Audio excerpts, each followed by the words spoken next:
Kesatuan rakyat, kesatuan jiwa, kerajaan perpaduan. Teruskan bersama di dalam channel ini untuk perkembangan-perkembangan isu semasa, isu politik, dan isu-isu hangat di Malaysia pada hari ini. Jangan lupa teruskan bersama di dalam channel ini. Tekan butang like, share, dan subscribe channel ini untuk perkembangan terkini politik di Malaysia.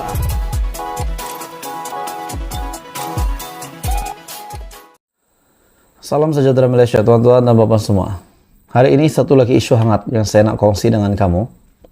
Saya melihat di dalam parti-parti politik di Malaysia, sesiapa saja pemimpin, ahli biasa dari yang rendah sehingga ke atasan, sudah pasti sekiranya melanggar peraturan, melanggar perlembagaan dan undang-undang parti mereka, sudah pasti tindakan akan dikenakan. Satu lagi berita hangat yang saya nak kongsi dengan kamu, isu hangat hari ini berkenaan dengan pemecatan ataupun penggantungan seorang lagi pemimpin besar di dalam sebuah parti politik besar di Malaysia. Oke, baik teman-teman dan semua, sebelum saya teruskan, jangan lupa tekan butang like, share video ini kepada ramai orang, dan subscribe supaya kamu tidak terlepas perkembangan terkini daripada channel ini. Muda gantung pengurusi Perak 3 tahun. Terima peletakan jawatan pengurusi Pahang Pulau Pinang. Pengurusi Ikatan Demokratik Malaysia Muda, Perak, Muttalib Uthman digantung keahlian selama 3 tahun dan digugurkan dari berada jawatannya berkuat kuasa baru-baru ini. Setiausaha Agung Muda Amir Abdul Hadi berkata, perkara itu diputuskan jawatan kuasa eksekutif pusat parti susulan laporan yang diterima Lembaga Disiplin Muda membabitkan tindakan Muttalib yang melanggar arahan. Apa yang Muttalib lakukan sehingga beliau digantung keahlian?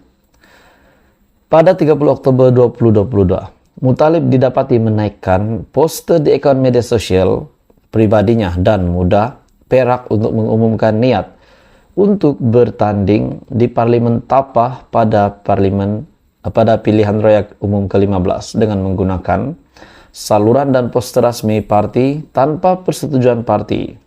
Dan tindakan ini didapati melanggar ketetapan Muda dan melanggar Pasal 5 tanggung jawab ahli dalam perlembagaan Muda, khususnya Pasal 5.1 dalam kurungan D, patuh dan menghormati keputusan-keputusan parti, dan 5.1 dalam kurungan F, memelihara nama baik dan marwah parti. Amir juga berkata, JKAP turut menerima surat peletakan jawatan pengurusi Muda Pahang, Malani Mani Maharan, dan pengurusi Muda Pulau Pinang, Jeztan, atas sebab isu komitmen dan kesehatan. Justru terdapat keperluan segera melantik pemangku bagi jawatan berkenaan, dan pemangku pengurusi Muda Perak adalah Devadas Silvaraju, manakala pemangku pengurusi Muda Pulau Pinang, Tineshvar Bon Tinatan, dan di Pahang akan dimaklumkan dalam masa terdekat. Bermakna tuan-tuan dan bapak semua, setelah JKIP menerima surat peletakan jawatan pengurusi Muda Pahang yang pertama, yaitu Malani Mani Maharan, dan pengurusi Muda Pulau Pinang Jeztan telah meletakkan jawatan atas isu komitmen dan kesehatan. Bermakna 2 pengurusi muda telah meletakkan jawatan, yaitu daripada Pahang dan juga Pulau Pinang. Serta pengurusi Ikatan Demokratik Malaysia Muda Perak, Muttalib Uthman digantung keahlian, bukan meletakkan jawatan, digantung disebabkan telah melanggar arahan parti. Di mana pada 30 Oktober yang lalu, Muttalib didapati menaikkan poster di akaun media sosial pribadinya dan Muda Perak untuk mengumumkan niat beliau untuk bertanding pada PRU ke-15. Jadi tanpa persetujuan parti, akhirnya beliau telah dikenakan tindakan, telah digantung selama 3 tahun. Beliau digantung selama 3 tahun dan digugurkan daripada jawatannya berkuat kuasa. Jadi tuan-tuan semua, apa komen Anda berita hari ini? 2 pengurusi muda meletakkan jawatan, 1 lagi digantung keahlian selama 3 tahun. Salam sejahtera Malaysia. Selamat datang ke channel Fels Lifestyle. Terima kasih masih setia bersama di dalam channel ini. Saya ingin mengucapkan ribuan terima kasih kepada Anda semua yang sentiasa menyokong channel ini. Jangan lupa tekan butang like, share, dan subscribe supaya lebih ramai rakyat Malaysia tahu isu-isu panas daripada channel ini. Oke, baik tuan-tuan dan bapak semua, seperti tajuk yang Anda lihat, adakah ini satu pengorbanan Datuk Seri Najib Razak yang tidak diketahui umum? Adakah ini satu lagi rahasia besar yang seluruh Malaysia baru tahu hari ini dengan apa yang pernah Datuk Seri Najib lakukan? Saya tidak menyokong Najib, namun saya juga tidak meninggikan Najib. Dan saya juga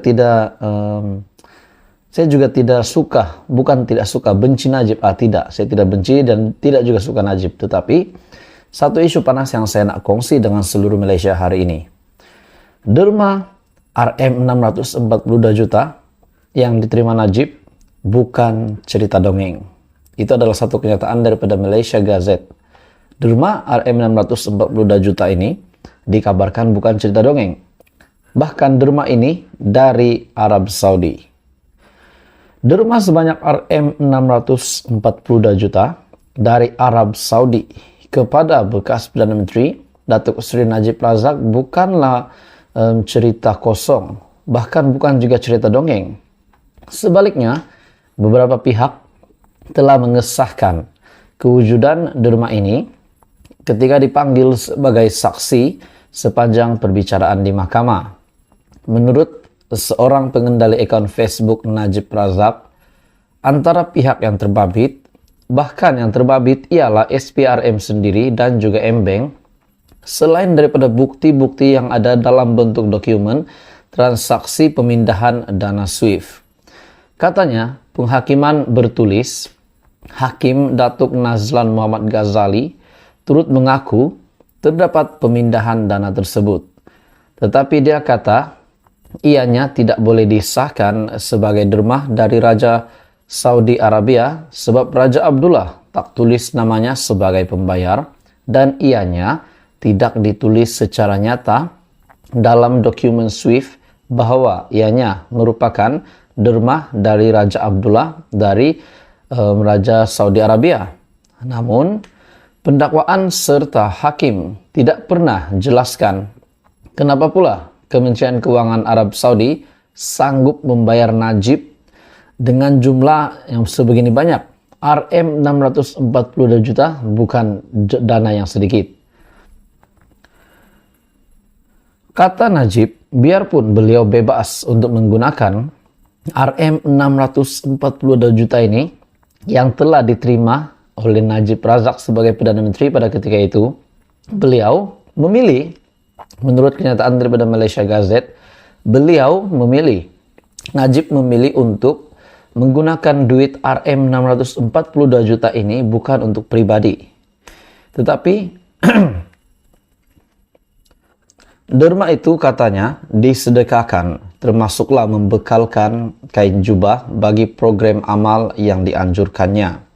Turut dimanfaatkan kepada imam, tahfiz dan lebih 7.000 masjid di seluruh negara. Selain bekalan kain untuk mangsa banjir pada tahun 2011 dan 2014.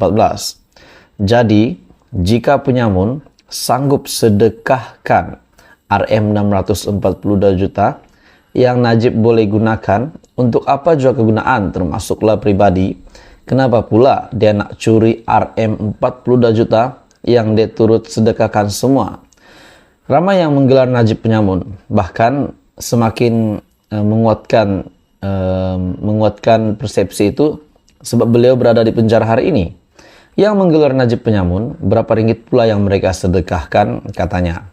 Najib turut menyindir pihak tertentu agar tidak memetik dana yang dikenali sebagai RM 2.6 bilion sebab ianya turut disahkan dalam mahkamah bahawa dana tersebut telah dipulangkan kepada penghantar 4 bulan selepas diterima.